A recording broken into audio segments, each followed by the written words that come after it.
If you are currently training the pike press to handstand, but you are stuck in your journey and you don't know why, then this video is for you, because in this video I'm going to talk about the top mistakes that I see most beginners do when they approach the pike press. And before you switch off the video because you think it's not relevant for you because you can already do a pike press, you need to understand that the pike press is a skill that can be executed with those mistakes. So if you want to clean up your pike press, or if you want to do it without mistakes, then this video is still going to be relevant to you. So really make sure to watch the entire video to don't miss any mistakes that you might be doing in your training, so you have the possibility to learn and to clean up your pike press.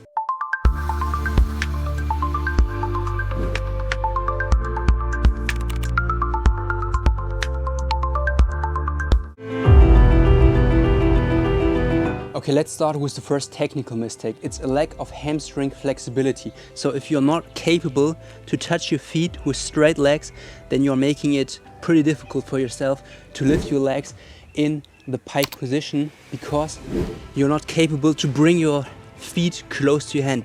Because if you don't have enough hamstring flexibility, you can only position your feet pretty far away from your hands, and then the pike press almost looks like a planche press. So you need to press up like this.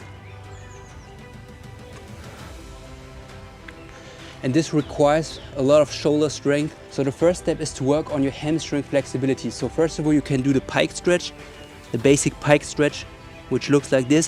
What you can also do to work on your hamstring flexibility a bit more actively is to do this exercise. The next mistake, which also happens pretty often when people are already capable to do the pike press, is they lift their legs not through their hip flexors, but they lift their legs by engaging the lower back. And this always creates a back bend. So you always want to avoid this mistake. It looks like this.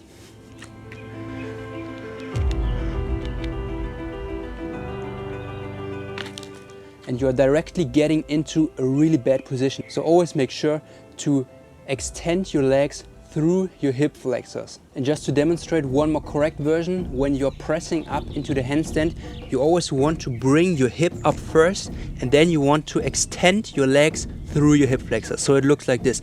First of all,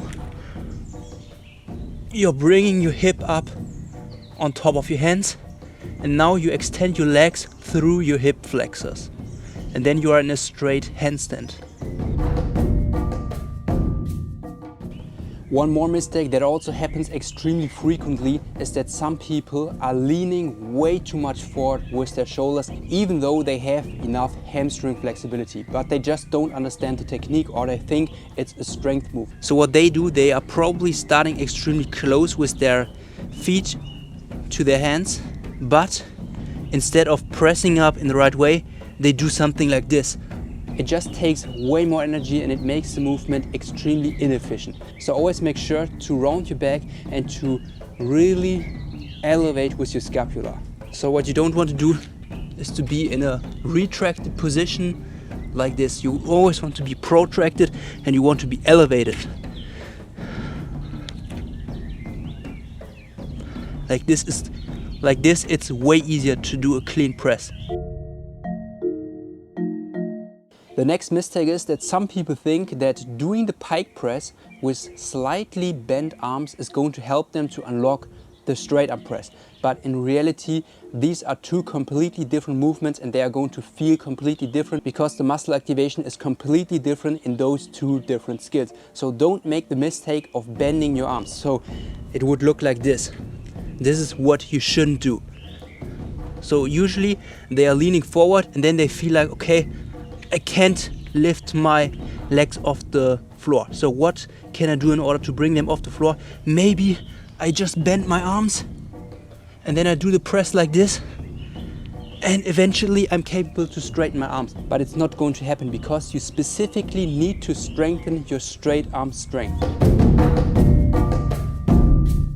And now we are talking about the shoulder blades again, and I know it's going to look the exact same like a few mistakes that I've shown before this, but the reason or the cause for this mistake is a different one than, for example, leaning too much forward with your shoulders, because now it's about being retracted with your shoulders and opening your chest, because being retracted makes the movement extremely difficult. So I think I can't even do a press when I have retracted shoulder blades.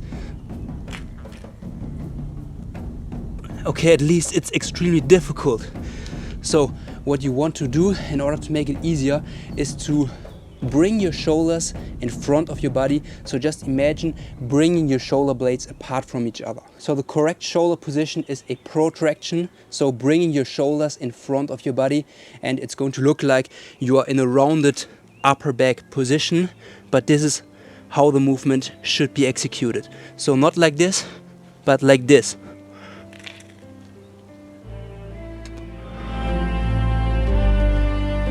Okay, I think it's mistake number 7. It doesn't have something to do with the technique, it has something to do with your training approach. So if you are learning a new skill, then of course you shouldn't train it immediately with the hardest progression, because the hardest progression of the pike press is the full pike press. So the press where your legs are together. This is the hardest version of the pike press. So when you are training for the pike press, don't expect to get it just by doing attempts of the full pike press, because it's not going to work like this. You need to use progressions, you need to use negatives, you need to use partial reps, and you need to use specific strengthening and flexibility exercises in order to unlock this skill. The next mistake that some people do is that they are ignoring the most important drill when it comes to learning the pike press, which is the negative pike press. Because if you still can't do the pike press with the full range of motion, then you should include negative pike press into your training. So they basically just look like this. You start from a handstand, or you start in a handstand, and then you really go down, but slowly and controlled.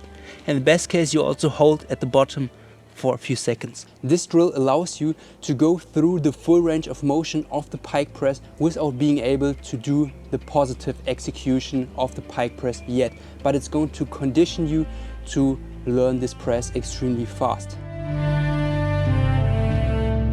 One more mistake is that you are not working on your weak points. So if you're always struggling with the bottom part of the pike press, then you need to find specific drills that are going to help you to strengthen this weak part. Or for example, if your upper part of the pike press is always extremely difficult, then you can, for example, use partial reps in order to strengthen this weak point in the pike press. Or for example, if your hamstring flexibility is not there, then you need to work on increasing your hamstring flexibility, because this is the biggest thing that is preventing you from unlocking a clean pike press. Or for example, if your straight arm strength is still not on point, then you need to use specific drills in order to strengthen your shoulders. If you are doing some of these mistakes, then let me know down in the comments. And if you still have specific questions related to the pike press, then you can also just shoot me a DM on Instagram. I'm going to leave my DMs open for everyone that has questions. So use this opportunity and just ask questions on Instagram. And thanks a lot for watching. If you liked the video, make sure to leave a like, and see you in the next video.